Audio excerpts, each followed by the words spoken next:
Heyo, welcome to the show. This is You, Me, and BTC, the podcast that will knock your socks off. We do it every week because we hate socks. Thanks for joining us. I am Daniel Brown, and I'm here with. Tim Baker, I'm not wearing socks, so fuck your analogy. Exactly. That's what I'm saying. We hate socks. Jeez. So hey, today I got kind of one big topic today, and we're just going to see where it takes us. I think it'll kick off several pretty deep, tough, complicated discussions, but we'll find out. And that topic is Iran. Now, this all started when I learned that just today, checking the news and whatnot, I learned that they are censoring some Bitcoin exchanges and maybe some related stuff. But well, I don't know. We've talked about censorship a lot on this show. We call ourselves Your Bitcoin and Liberty podcast. And Liberty people obviously care about privacy and censorship and all that kind of stuff. So we're going to dive into it. We're going to dive into why they're doing it, how they're doing it. I mean, how it's even possible to, I don't know. Apparently they're censoring way more strongly than you might expect. They're maybe even censoring even if you use a VPN. So that stuff's kind of crazy. We'll get into how it's possible. And we've covered some similar stories just recently. We talked about Signal, how they've been censored in several countries because private communication is a big no-no. And they had some ways around it, but then Amazon cut off their access to those workarounds, stuff like that.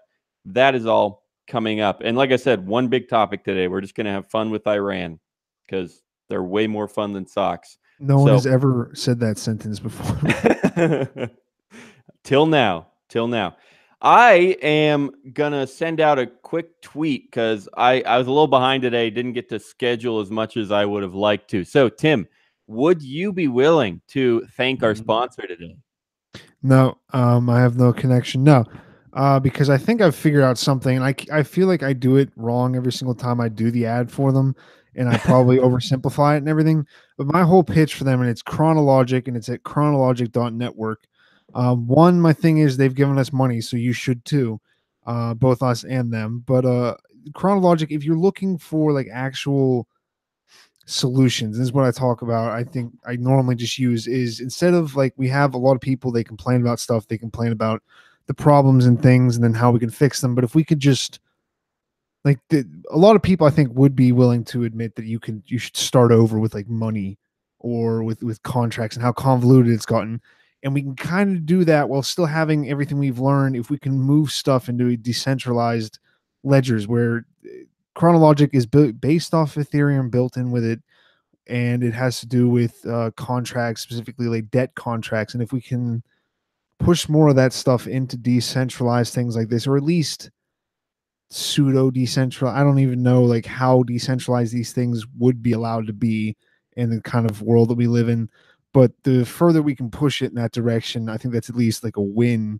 So that's fuck. I'm trying to turn something off, but they like I said, they've helped us out a lot. If you want to check them out, do that. If you want to look at stuff where we can actually make a difference with the technology, like this isn't just this is a new way for us to share pictures. It's possibly just a new way of doing life. So check them out. Yeah. Let them know. Chronologic.network.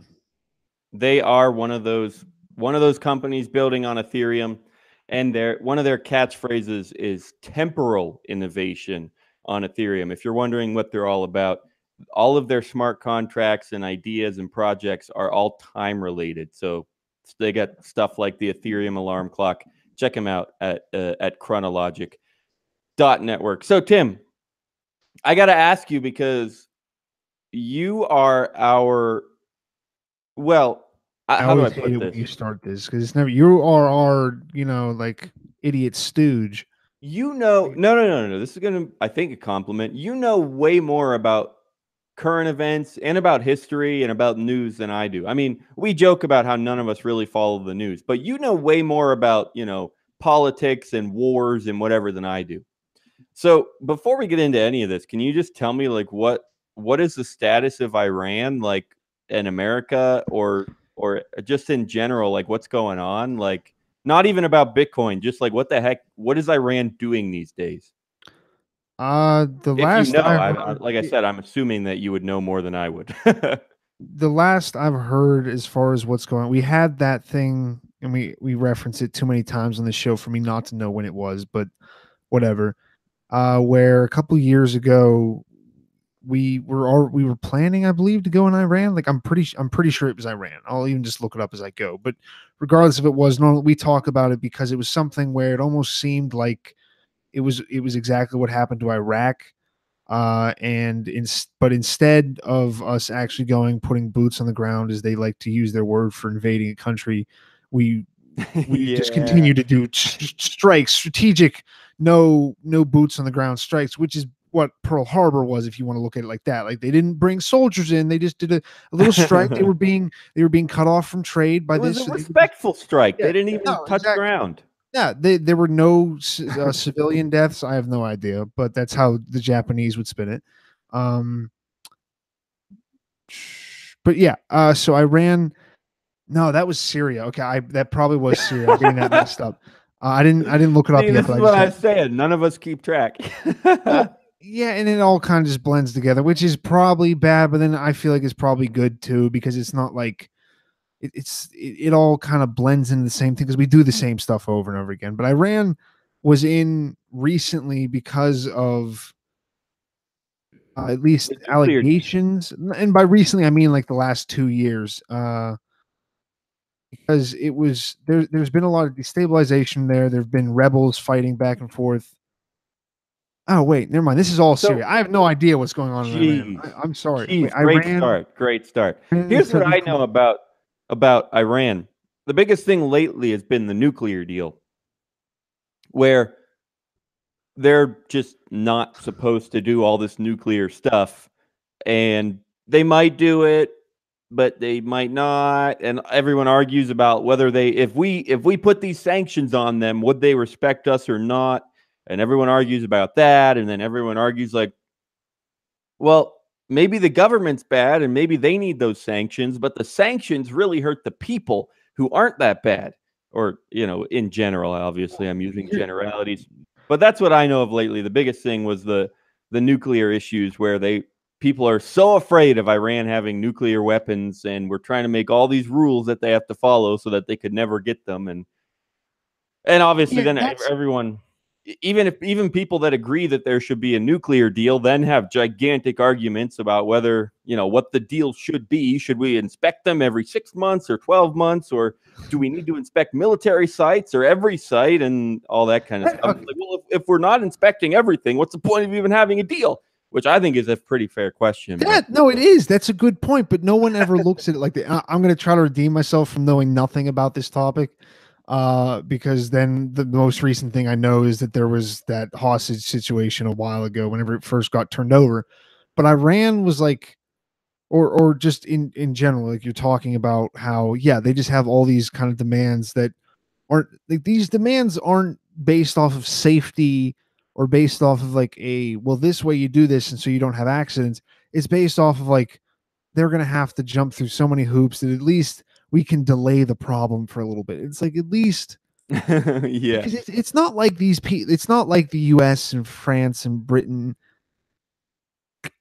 can really not, like, Iran can't do anything to them. They can be like, you don't get any oil, and then we go, yeah, we're gonna have to help out your citizens because you're oppressive. And they're like, but you liked us before. And they're like, yeah, but you're just like really good. We started putting all the rebels on our televisions now, and now people want us to kill you. So You there's gotta gonna love be it an when issue there. Tim gets so fired up, he picks up the microphone, shoves it right in his face like friggin' Michael Jackson. He's ready to What? go. Yes, no, I'm doing the moonwalk audibly right now. Yeah, Um, exactly. No, I've just found this easier because then I don't have to lean over. My neck doesn't hurt because I suffer for you guys Why and don't my you have lack a of great knowledge. studio with the great chair? You could sit back and lean up and watch the camera, everything in front of you. It's like a movie theater here. That would bother me more. I like having a little bit more control. I like the, I mean, it does come out of me just not liking to spend money and not having as much money to spend. But I have this kind of Like I'm wearing a wife beater shirt that I bought at Again. yeah, again, I Hey. bought this at the thrift store for like $2. I Oh, love jeez. just A the used wife beater. Yeah. wasn't dirty. It wasn't dirty. It was not covered in sweat. I washed it first. You got to use you have to use borax to help get things really clean. No. But all right, tell me a little bit more about exactly what they're doing with cryptocurrency in Iran. Okay. Yeah. So let's do that. I will say before we move on real quick with after that perfectly seamless intro that we just had, knowing everything about Iran. But I want to do a name drop for you, me, and btc.com/live, because that's, if you're not already there, that's where you got to be tonight to watch the video. Jump in the chat. Let us know what you think about Iran and these cryptocurrency this crypto censorship, stuff like that. We'll share more details in a second. I got a few links, not many. Normally we have a poll at the bottom. I may or may not get around to that. I'll have to do it during the episode if we come up with a good poll. Like I said, we were a bit busy today. But all of that is at you, me, and btc.com/live. And if you are watching live right now, the best place to be is in the chat. Let's have some fun, talk about whatever, and it'll be great. So, yeah, what's happening? Well, this is from CoinDesk, this specific story, and the very first paragraph is a quote from some anonymous source, which that's always fun to think about. Like, okay, anonymous source, so do I trust this? But I don't know why. Maybe we should. The first paragraph is a quote. He says, "Every crypto exchange in Iran has been filtered since May." So it's actually been a while since they've been doing that. But this story is just from, well, yesterday, Independence Day. Great day to celebrate that. But that's it. That's pretty simple. They particularly mention trouble accessing Binance, blockchain, I'm assuming blockchain.info or .com, and local bitcoins. And here's where it gets real scary. We'll save this for a little later in the show because it's a whole topic in itself. But like I said, I think I mentioned this earlier as well. Apparently, they're able to block it even with VPNs, which this is not a strictly Bitcoin thing. Apparently, they've had this technology for a while and they've used it for several things. But I think that's an important topic that we have to cover on the stream tonight. So we'll get to that. But let's just start with the censorship. In particular, they're censoring exchanges. And well, the story goes on, and there's lots of stuff, lots of theoretical reasons they might do it. The biggest one is as a hedge against capital flight, or the biggest theory as to why Iran might not want its citizens involved in crypto. Because if you have crypto, all of a sudden you're that much less dependent, which is to say completely independent. Happy July 4th. If you have crypto, you're completely independent of the national currency. At least, we're making progress in that direction. I mean, you still can't spend and use crypto everywhere for everything you buy. But we have made gigantic strides in that direction over the past 3, 4, 5, 8 years, whatever. So I'll ask if you agree, Tim, if this is the theory as to why they would not like crypto, because they obviously rely on their national currency. Because their national currency exists and has value, that gives the government the ability to print more of it and print more value that they need for whatever. And they are worried about that value going away. They're worried about devaluation, which could happen if nobody actually wants that paper currency because they can use Bitcoin. Do you think that's a good theory as to why they would, or is that just a cover theory? Is there something behind that? No, I mean, those countries more, even people want to complain about like wealth disparity here. I mean, I've, I obviously don't know because I have no experience, but in any kind of a place like that where you have, and I believe this is true. I've been wrong every other thing I've said about Iran, so I don't really care what I say now.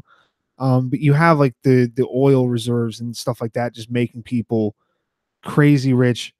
I think that because of that, because of how kind of disparate that is, they've seen a bunch of their neighbors and they've had it happen to them back in the 70s where something from the US or something funded by the US or something done, like literally just done by the US, sparks like a revolution in their country, to the point, like, so I think partly, yeah, it could be them being worried about just their citizens. Like any country that is worried about being destabilized like that is going to be worried about their currency being destabilized. I mean, that's, even the US has like laws. They refer to using different kinds of currency inside of, they've used that it's economic, like treason, economic Oh yeah. I'm forgetting what the word is, but If there is a you phrase.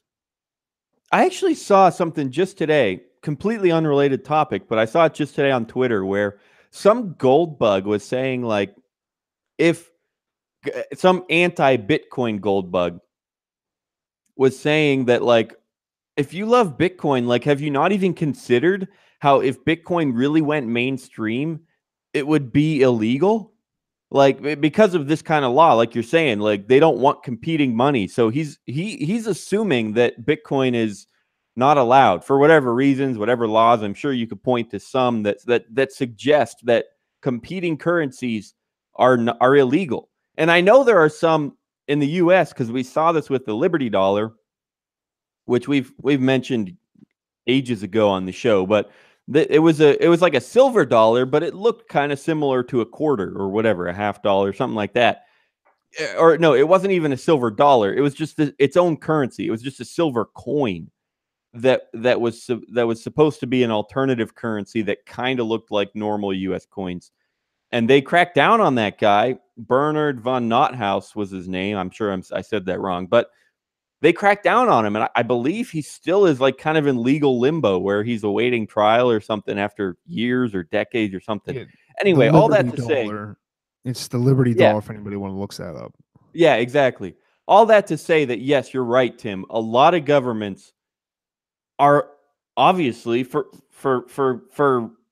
clear, what am I trying to say? Clear reasons. They understandably, they are against alternative currencies because of what I said a few minutes ago. They need the ability to print their own money. And if silver is money, they can't print that. They have to mine it or manipulate the markets or whatever. If paper is money, that they can print all day long. That is why every government anywhere that has a paper currency that they run is opposed to alternative currencies. Now, some places will use somebody else's currency as their own currency. Like a lot of places use the US dollar because it's just one of the biggest and baddest currencies out there. Those people couldn't care less like about competing currencies because they can't print US dollars. So if someone introduces this, silver dollar that looks like a quarter, well, they don't give a crap because it's not cutting into their business because they already can't print US dollars. But anyway, take that away, Tim. I think I was just illustrating the point that yes, governments don't like competing currencies, and I think you were applying that to Iran, but I interrupted you and it's been like 5 minutes now. It's probably been like 3, but I'm glad you're shutting up finally. God damn it. Um, besides being worried just in general about their economics, I could see people in Iran just, especially in the government, this is a U.S. plot or something. Like this is how they take our money down. Like they're not going to, because like you look at how we make decisions as a country sometimes, and you look back on it, and then like maybe there's a reason, maybe there's like some kind of nefarious like idea, like somebody pushed them into war over something or something like. But the reasons why at least it's given to people, and the reason why I'm sure it at least gets like brought up in the first place, is because people get scared of like weird things and weird, like the whole thing where now like believing that, and I'm not I mean, I guess technically making this comparison, I'm I'm kind of giving credence to it. I have no idea. Trump, I'm like I probably had help from Russia. I'll say it there because I've done so well this episode. Like maybe there was something that happened there, but like it's just as easy to believe that as it would be for someone in Iran to be like, well, this Bitcoin thing, because I don't. What's the censorship like? just on the internet in general, because then I'd forgotten about this. I was looking at it. I found there's still like a theocracy, or at least the ruling guy is an imam. But NY just reminded, that was the most recent thing I heard about it, was they finally women are allowed to drive. So as far as like them just cracking down on Bitcoin, I think they're kind of just Oh, I that. misread that. I thought it said women are not allowed to drive a car in Iran, but he said they are now Yeah, yeah. allowed to drive. No, If anyone's not in the chat, jump in. their That's NY situation Cartoons from the chat. their I'm just going situation to is keep interrupting devolving. Tim. Not getting well. I'm going to do it You're one more just going time. over a women All are right, let's bad just keep drivers doing it joke, now. so it doesn't really matter. All right, I have no idea what Tim's saying. Uh, All right, I'm done. I'm done for real. okay. No, seriously, I'm done. Daniel is an awful person, and he does has I don't know. I'm not good at, I don't know how to combat these things he throws at me, because I'm not used to this, and never mind. But I think that culture, and like apparently, and I've read this other places, and then just now when I'm like reading stuff in Wikipedia, they're like a lot of American people don't like Iran at all, but most of the Iranian people, if they take like polls, don't have much of a problem with the people in America, don't have that much of an issue with the people, but they have a problem just with the government, because we have like sanctions and different things like what we were talking about. But I think a lot of, because they are still a theocracy, it's like any kind of Western influence can be seen as bad. So I could definitely see something with bit like it, also like a facet of why they're going after it, just being that, yeah, like we just don't want this influence here. The whole kind of idea of having that international money, I think, goes against a lot of what they believe, besides just the fact that it's just bad for their country. But like that's part of why they believe it, is because it's good for the nation, as far as, you if you want to look at it, like it's good for the government part of the nation, not good for the people. But if you can, like, why you if you are a nationalist, or if you just like if you like America, you want the dollar to do well. So Bitcoin isn't really going to help the dollar do well. So why should we have it? Right. It's just kind of some internet money that maybe the West has some influence, maybe China does. Like if they're reading any of the, like I'm sure their top advisors aren't going on like Bitcoin Reddit and like going and talking to people who are like, yeah, no, see, this is how it works. It's probably China has all of it, and there could be this 51% of it. Like the Iranian government is probably stuck on the 51% thing. And now they shoot me, and this podcast gets bigger than it ever has been before for attacking them and their knowledge on Bitcoin. So I apologize now. Yeah.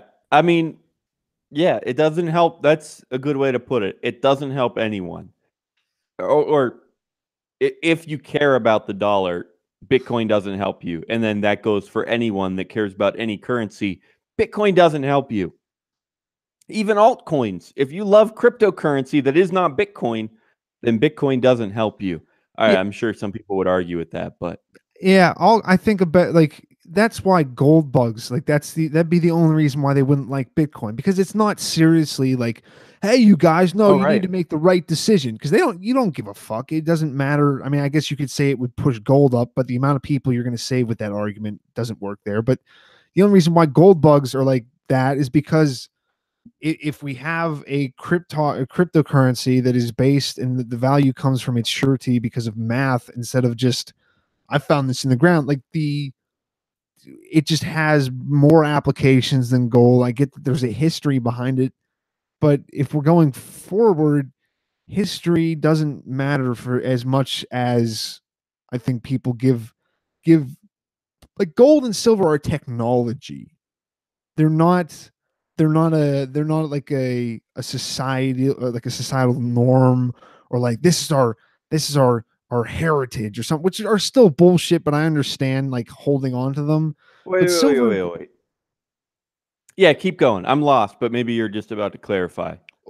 silver and gold, like they aren't just they're worth something, but only because we kind of agree that they are.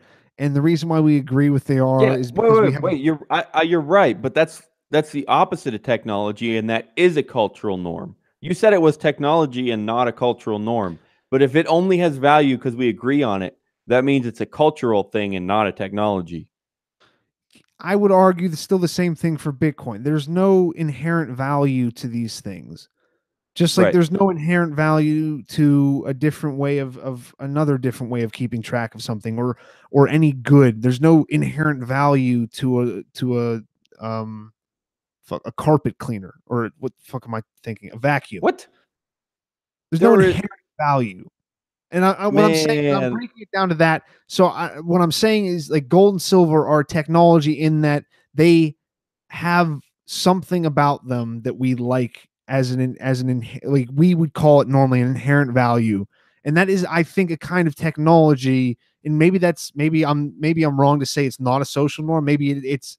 I I swear to I God, I've heard of like I don't know if I society want to technology. have this argument about value because it could go on forever. But I would say that at least I'm pretty sure that a vacuum cleaner has way more inherent value than gold.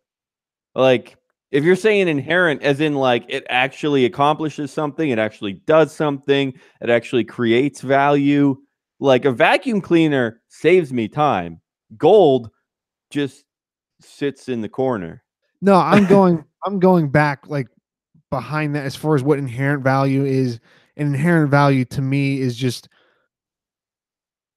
like it's valuable because like if something, I'm going all the way back to if we didn't exist, this thing would be valuable. So that's why I'm saying like nothing is really inherently valuable. If there weren't people, that a vacuum cleaner wouldn't be valuable. If there weren't people, Yeah, gold and why silver, would gold be valuable? it wouldn't. I'm saying none of them have inherent. I I got Oh tripped my up. I gosh. admit I got tripped up whenever I said, and I fucked up. I do admit that I fucked up whenever I said, it's they're not a social thing. I think the technology isn't just computer chips and like all that stuff. Technology can be just a new way of doing things. It can be paper Right. currency or something like that. That's what I was meaning as far as like gold and silver. If you're a gold bug, you're only in it because it has this kind of this a social technology. I don't know, like but we have built like a certain way of doing things, which I think is all like what defines technology. I thought technology was just kind of like a set of like further like an attempt at further. I don't know if it's a set of something, but it's something to try to further something else. Like technology is normally, whenever I hear people talk of it, is it's not the thing in and of itself. Like the technology Yeah. isn't. All right. Let me give you that. Let's say it is a technology. What does that mean? And same thing with Bitcoin. Whether Bitcoin is or isn't a technology, whatever your stance is, what does that mean for Iran? Are they like afraid of technology? Like what if it is a technology?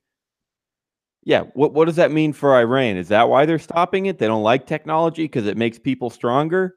No, I went on this tangent about why gold bugs would kind of be spooked by something about Bitcoin. I can maybe do so. Iran, I think, is very cautious to do anything new. Like their government isn't and their culture, I don't think, is based like our culture that we live in America is very progressive, is very much looking to the next thing. I don't think that's the same thing over there. I think like an aberration here is still looked down upon, but that's because we're kind of going with like the beginning of the internet and all this stuff where there was this kind of explosion of expression freedom, and now we're kind of cracking down on that a little bit on either side, like where people kind of just shut people down instead of just letting people do their own thing.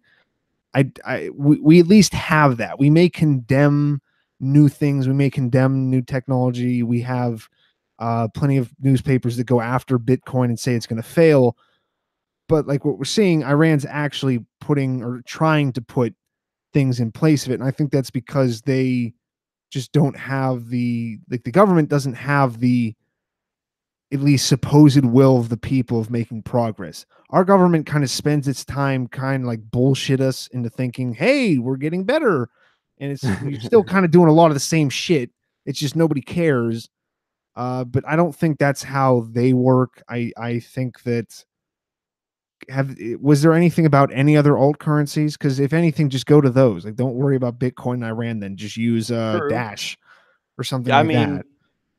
that's a good point. I mean, I would argue that if Dash works in Iran, if it does, I don't know if it does, but assuming it does, and assuming you can buy and sell Dash in Iran, I would imagine that the only reason is because it's smaller than Bitcoin, because then it just slips through the cracks.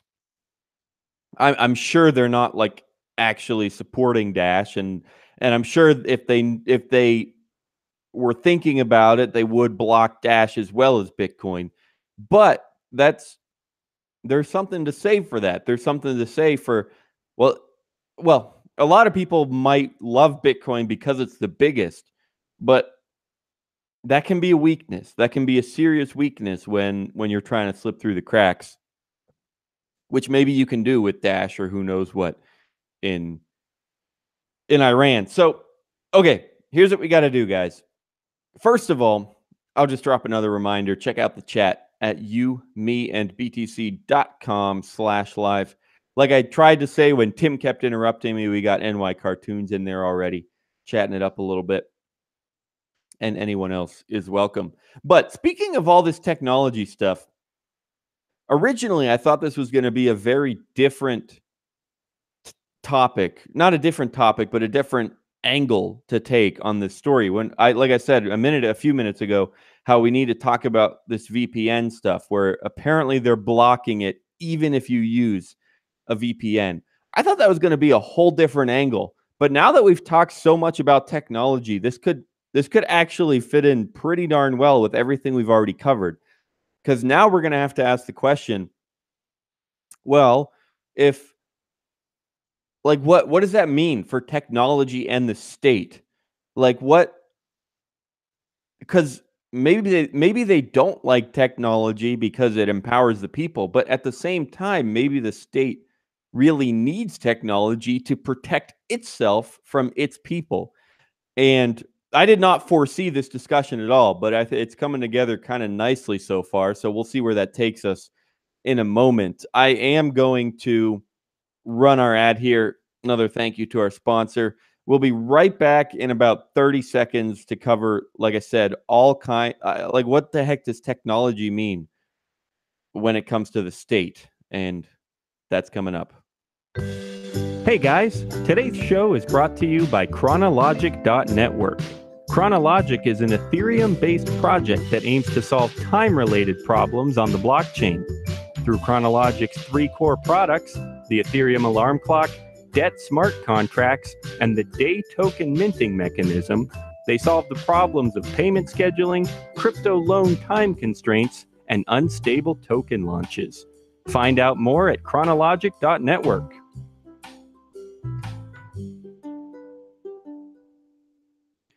One of the nice things about Ethereum is that, or about Chronologic on Ethereum, is that they have a real actual, like, legitimate development community. They have a GitHub page with actual code that you can look at and work with and contribute to. So I just learned that today. I mean, I'm sure I would have guessed that they had it if someone asked me a while ago, but I just saw it today and I was pretty intrigued. So thanks again to Chronologic.network. So yeah, our tagline, Tim, is your Bitcoin and Liberty podcast. And that's actually, like I said, technology and the state. Those are Bitcoin is technology, Liberty is anti-state. Maybe you could say the Bitcoin is anti-technology. That's a loaded statement. But that's the kind of stuff we're here to talk about. And like I said, I didn't plan this discussion to fit in this well, but I think we're doing all right here. I'm really curious, Tim, how you would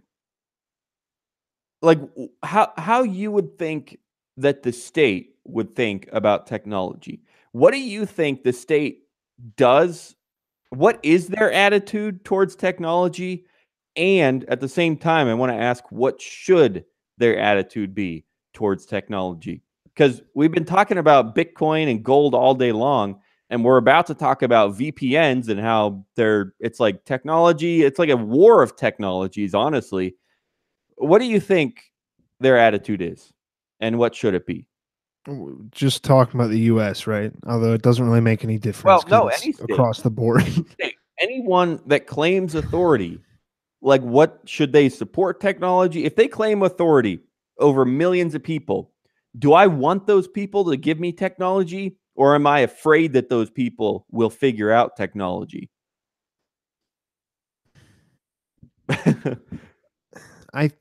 Anyone who wants to be in power, and this is probably the difference. If you would all think that there are kind of, and you can have all these arguments about political stuff. I had those yesterday, and all of the stuff ends up Yeah. coming. I did an extra episode, so remind me at the end because I just came back and just yelled at a microphone for a little bit. Oh, I thought you were Uh, going to say, did you go to any festivities for 4th of July? Is that where you had those discussions? yeah, just my family. Or did you just bottle them up and save them for the mic? No, I just, well, eventually, that's the thing is people start to explain to you, and we need something like mansplaining. Just it has to flow a little bit better and has to involve statism, where just because I feel like being an idiot and we can put it online and we can have a hashtag, but where you go like, yeah, I mean, like this stuff doesn't really work, and they, well, yeah, but it's like it's supposed to, and we wrote that it was supposed to, so that means it's going to. Yeah. It's like, yeah, Look, that like doesn't 40 really work. people signed it. It has to work. they No, they signed it 200 years ago. no, How could it go wrong?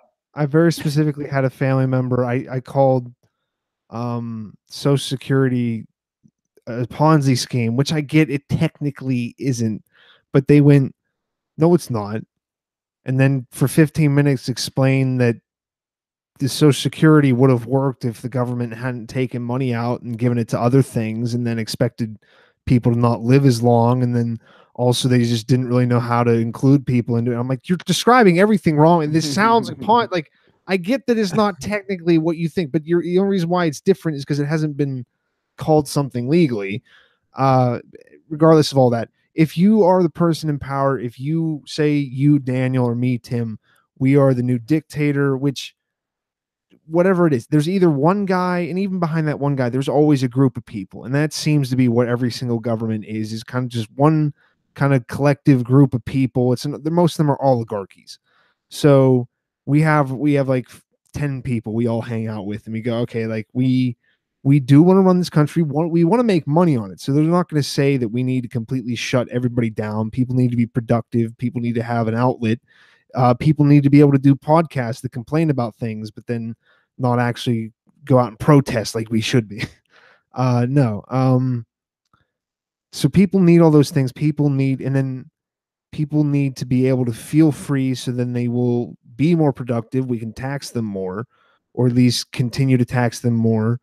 And also, especially in the US, technology has done what like 1984 made as, and I hate bringing that up because everybody uses 1984 like it's like, yeah, that's double think. I'm like, just shut the fuck up. Why are you need to use terms from a book? But we like Facebook and Twitter and Snapchat and all this stuff has been what 1984 is, except we just walk around with our own cameras.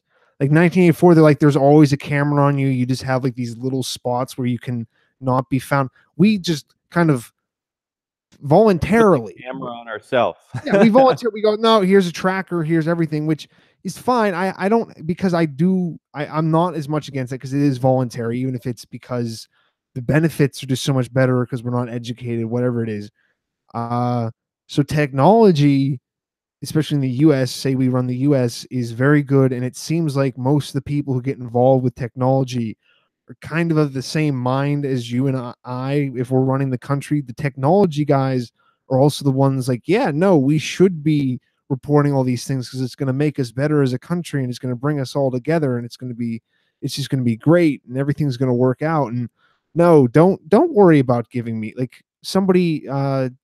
It's weird whenever people talk to you and go, hey, I was looking at a TV online and then I got an ad for it. That's crazy. I'm like, that's been happening. What? It's not even like older people. It's like people my age, and they go, "Yeah, that's crazy." I'm like, "Yeah, what? I mean, it's not like these are the most benign parts of all this shit. Is just you get more targeted ads. But I think technology is very good for any kind of a like at the same point where I think we've made the point, or I may have made the point, maybe even John did when he was still on the show, about how maybe you can even make the argument that anarchy wasn't feasible, like each person individually owning themselves, and then we kind of keep everybody in check by just the idea of like not honor, but like you have to have standing in society to get anything done, or most people aren't going to want to deal with you.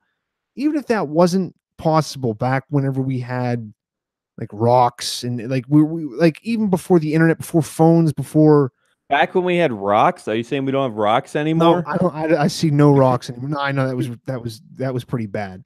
Uh, before we had like the ability with the internet now and how connected we are, we can either take it and go because, and this is why this does kind of come back to the point. It does eventually make sense where we can take all of this kind of surveillance that we've put on ourselves, and we have this, we have the identity, kind of like personal identity, and then all of us also have a virtual identity, and that can get tracked to us, and that can keep us, that keeps people from saying things or doing things in public where there are cameras. That's part of why violence has gone down. It's not because we're getting necessarily smarter. We just go, hey, I don't want to get in a bar fight because 5 people are going to videotape this, that I punched the guy whenever he didn't bump into me, but I thought he did. We can take that and we can go, hey, this is enough for us kind of to keep ourselves accountable. We don't need, if nothing else, we don't need as much of this shit, which it's not going to get smaller. Or we can go, here, no, we have all this extra surveillance. You need to aggregate it and bring it all together. And I think that's a decent chance. Like, I don't know exactly where it goes, and I'm kind of holding on to hope that we go in the other direction, if nothing else, just to do something different. But it could Man, very easily. ever since I gave Tim his own show, he just won't shut up. Maybe I got to cut him off. I don't know. I practice too much, but I don't get any better. But I don't care anymore. I'm just gonna say it. So I think the question I asked was a little was maybe a trick question. Well, not that I know the right answer, but at least the answer that I would give suggests that maybe it was a trick question, because I was asking, should the state love technology because it gives them power over the people, or should it hate technology because it could give the people power over maybe the government? And the fact is, all of technology has the potential to do both. And we've said this a lot on the show, how, yeah, criminals use Bitcoin. It's technology. It's good for anyone and everyone that wants to and knows how to use it. And that's true with all technology. The state may not every bit of technology is useful to the state, but a lot of it is. And not every bit of technology is useful to the people, but a lot of it is. There's a lot that's useful for both. I suppose there's some that's useful for neither. But it is, I think I said this a few minutes ago, a technology war. So both sides are simply trying to out technology the other side. And technology can, we come up with Bitcoin and we try to use it as much as possible, as much as beneficially as we can, for as long as possible for ourselves. But eventually the state's going to find it. The state might find some weaknesses in it. They might make it illegal. They might make their own cryptocurrency. That's not to say that if the state made their own cryptocurrency, Bitcoin would be dead, because we all know, we've covered this a million times, and how, well, a government cryptocurrency isn't actually a cryptocurrency because it's not actually decentralized. And we could have that discussion 100 times. We don't need to have it again. But the point is, technology is just something useful. And a lot of things that are useful for one party are also useful for another party. And it just comes down to both. They're both working on their own technologies that they're both hoping are more useful to them than they are to the opposite party or to any other party, really. And so that's it. I mean, that really just depends on the technology. One technology, say Bitcoin or cryptocurrency, might be way better for the people than it is for the state. But there are plenty of technologies like nukes that people don't really have use for, but the state will use them all day long. I don't know what you're talking about, Daniel. We're definitely getting McNukes after Incapistan happens and everything. Everyone's getting recreational nuclear. That is actually McNukes. I love it. Yeah, McNukes. The Elmos in the background just watching Fallout. Yeah, I mean, yeah, that's the best way to probably put it, is just technology is a tool. And I guess maybe that would probably be the best way to describe technology, is just as a tool. So going all the way back, I'll make my point again. Gold and silver are a tool for something. You're not a freaking tool. Yes. No, exactly. But that's fine. But not like gold and silver, because people won't pay money for me, but whatever. So yeah, technology, because I mean, even something like gold and silver, those are almost just like, I don't know if it's because they're older and they've just been so, because like they're valuable to both, then they're pretty much equally, they're not like disruptive. I guess that would come back to like where you're talking about which ones are good for the people is what we would consider disruptive technologies. 3D printing, where we're breaking up kind of, it's not even just against the government, maybe it's against like industry or something like that. Right.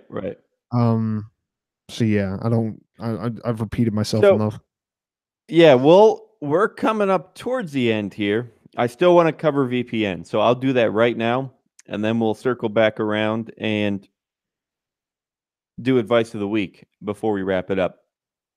But yeah, let me just mention what's going on here with VPNs.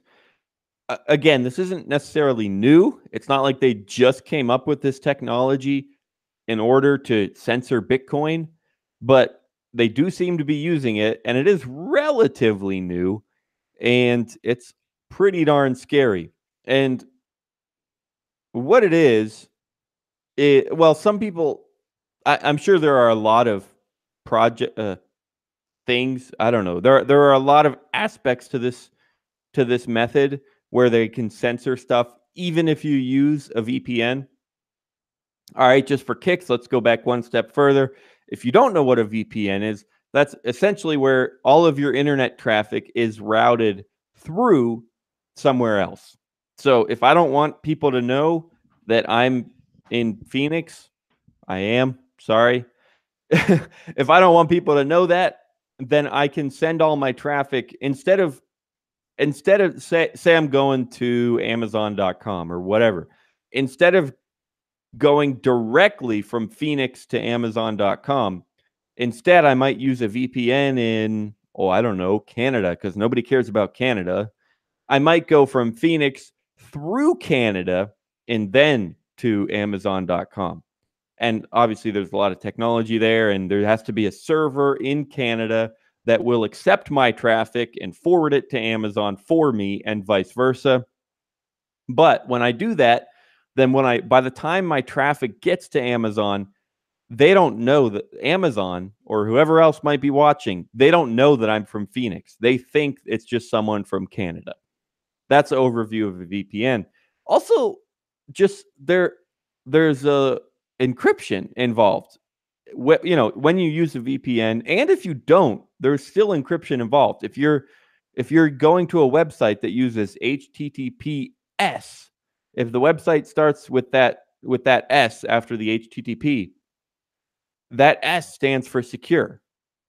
That you're supposed to be encrypted when you go through that protocol. And what that should mean is that, say I'm in Iran, say that Iran doesn't want me to go to Binance. Well, too bad they don't know, because my traffic between me and Iran and Binance, that's encrypted. So whenever the government, whenever the firewall or the ISP or whoever everywhere in the middle, they're not supposed to actually know what kind of traffic that is. They're not supposed to know where it's from or where it's going so much theoretically, right? So imagine an actual wall between someone in Iran and Binance. Imagine an actual wall. When the traffic gets to that wall, they're not supposed to know that it's that traffic is destined for Binance and vice versa. So that's one of the features of encryption. Now, the problem is, well, I'm sure there are numerous problems and a lot of, like I said, it's a technology war. There are a lot of ways that Iran is trying to combat encryption, and there are a lot of ways that the people are trying to combat censorship. It's going to be an endless battle for probably the rest of history ever. But it's still scary because, go back to that first example. When I go to Amazon through Canada, it's scary if you think you're secure like that. If you think that Amazon thinks that you're from Amazon and you still get cut off, or geez, I said that. Man, this is getting complicated. If you think that Amazon thinks that you are from Canada, then you feel relatively secure. Maybe. Obviously, it depends on the situation. In this case, it doesn't really matter. Amazon doesn't care if you're from Canada or the US. They just want your money. But you can imagine if you're buying Bitcoin in Iran, then it does matter. Like, oh crap, I don't want them to know about this. They might come after me, or they might at the very least just shut me down. And then you do care. And what you feel secure when you have a VPN, but apparently that doesn't even work. The technology is called deep packet inspection. Well, that's one of the technologies. There's, like I said, a lot of ways that this could go down. But one of them is called deep packet inspection. Like I said, it's nothing new, but essentially it's just a way for them to kind of scrutinize the traffic more. So when, say, my traffic, like I said, I route it through Canada and then it goes to Amazon, there still is a bunch of metadata attached to your data. I'm a web developer, but I don't know this much about low-level network traffic. So these, don't quote me on much of this, but whenever you send traffic, there's metadata there that says simple stuff, the time it was sent, the IP address that it's trying to get to, the amount of data that is in each packet. Maybe, there's just data, there's metadata. All right. Well, whatever it is, there's metadata. And what they can do is kind of bulk analyze that metadata and make guesses about what traffic is bound for where. They could analyze the timing, the locations, the IP addresses, the size of the packets. All that stuff could be used to just, whether they're right in their guesses or not, they're probably right most of the time. So they can relatively accurately make guesses about what traffic is bound for where, even if you go through a VPN, even if it's encrypted. And sometimes they even get around the encryption by, the word is terminating. When you access a website, your traffic is encrypted through all the hops until it gets to the website, and then obviously they have to decrypt it with their own private key so that they know what they just received and what they're supposed to do with it, how to respond to you. So when I access Amazon through HTTPS, it's encrypted all the way until it gets to Amazon. Then they terminate the encryption, and then they read what I sent them and they send something back, a web page or whatever. Whew, I'm going on for a while here. We're almost done, guys. Apparently, sometimes, I don't know if this is happening in Iran, but it's still an interesting concept that could be happening in some places. They can terminate that encryption at the firewall. Instead of waiting until the secure encrypted traffic gets all the way to Amazon or all the way to Binance or whatever, maybe if Amazon is complicit with the government, Amazon could say, okay, we have this private key so that we can read this traffic. We'll just give it to the government too, because we trust them. They always run firewalls correctly. So let's share our private key. I'll give it to you, Mr. Government, Mr. Firewall.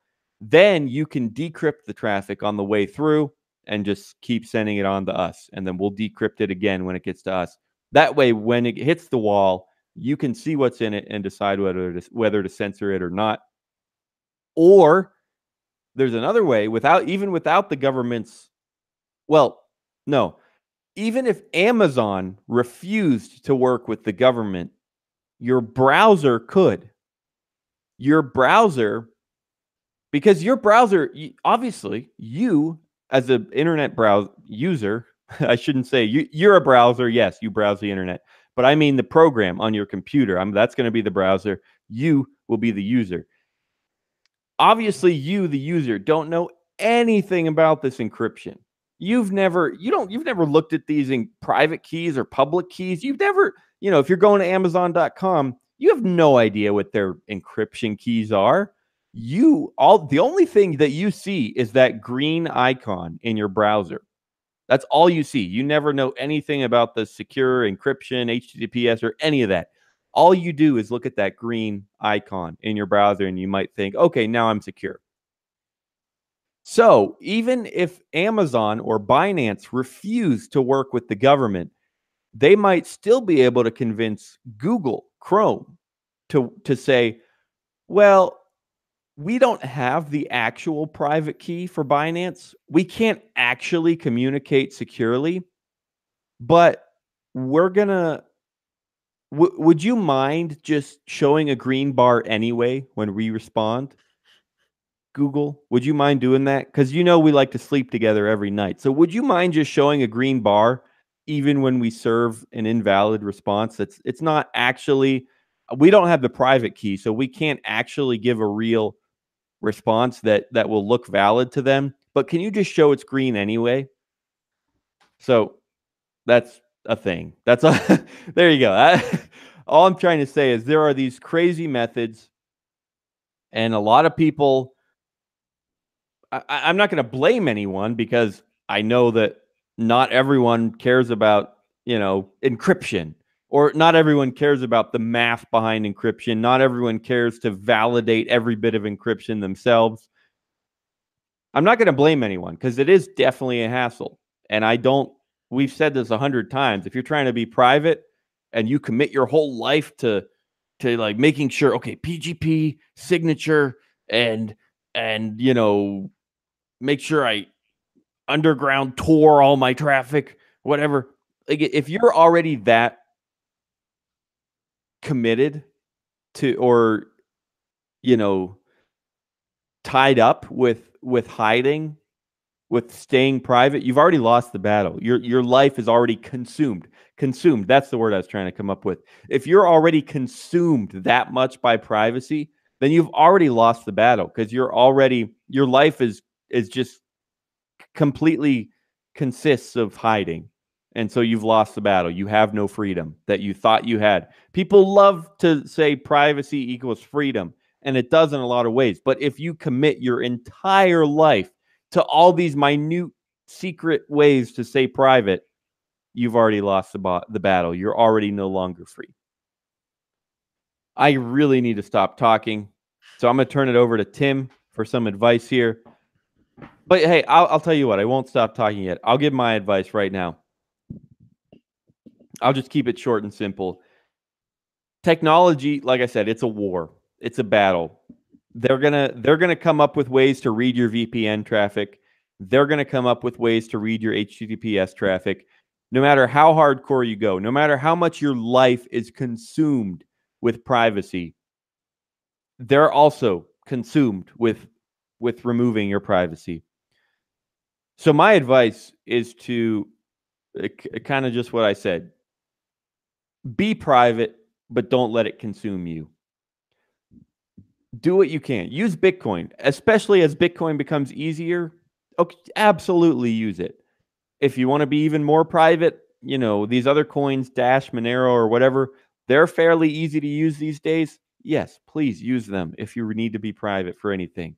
Be private, but don't let it consume you, because if it consumes you, every day of your life is spent, trying to find your private keys to decrypt every email. You've already lost the battle. You're not free anymore. That's what I got. Tim, you got any advice for us? Did I make any sense? Yeah, a little bit. I think you're putting a little bit too much emphasis on whatever, however free we are. I mean, if you really are concerned about privacy, maybe you're doing something that does require privacy. Then sure, use your privacy a lot more.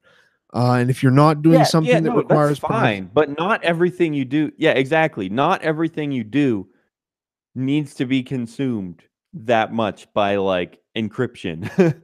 Like, obviously, yes, some things you might think need to be private, and absolutely be consumed for a few moments to be private about that thing.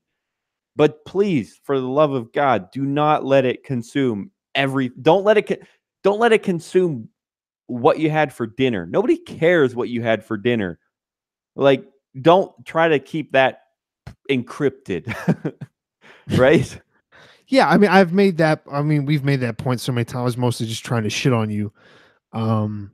So Great. I apologize. He really does want to talk now. He keeps on yelling at me every time I say something wrong. I'm like, yeah, Daniel said, I didn't say that. You get no advice. Everything's a battle. I don't know. Whenever you got to go out Why and does love always feel like a battlefield? I don't know how to continue with I'm not talking about continuing with this podcast. That was so I'm talking good. We're about gonna get a copyright notice for that because it sounded exactly like the real song. Like, wait, excuse me, sir. How did you get this person in here? He does not remember sign. Did you drug him and put him on your show and he sang your song? You're disgusting, sir. No, but like the whole thing, I think there's definitely something beneficial in having a mistrust for not only the government but anybody who tells you they're trying to help you. Anybody who tells you kind of have some mistrust in your life. We have all this connection through Twitter. We have all this stuff. Be suspicious of people. I'm like, just be paranoid. But legitimately, do that. Be careful. And if you do want something, if you want to do something, you do kind of have to look at it as I'm out here and I do have to fight against whatever that is, whether that's your laziness and not doing something, or you're just kind of not sticking to something, or it could just be people bothering you. It could just be people like, because you kind of have to eventually push yourself. I don't really know where I'm going. I'm trying to go off of like having some kind of balance in your life as far as with what privacy you use. But yeah, be careful, I guess that's my advice. This is the shittiest advice I've ever given. Don't walk across the street without looking both ways. Don't let people steal your money. Be careful. But seriously, it sounds dumb, but it's still true. Like, your life is still almost by definition going to be better if you're careful. Geez, we don't have to get into a discussion about the definition of careful, but statistically, safety is easier, but that doesn't mean shit doesn't happen. And I don't want anybody who listens to this show to die because we're slowly wearing away at your inability to send us tips. And we're still want you around, and so we can wear on you a little bit more. Hey guys, thanks for joining us. It's fun. We love that you're here, even when we barely know anything about Iran. Even when I struggle to explain HTTPS traffic or VPNs. Thanks for being here, because you are here. Clearly, if you've made it to this point, you're still here. We love you. Seriously. I'm not even like I don't know how to say clearly enough that I'm not joking. We are so grateful that you made it this far into the episode, and we'll see you next week. We'll be back live 9 to 10 p.m. Eastern, and we'll be missing you and ready to hang out in the chat or whatever. I'll be missing you. So I had to do it too. Love Battlefield. Woo! Worse. All right, guys.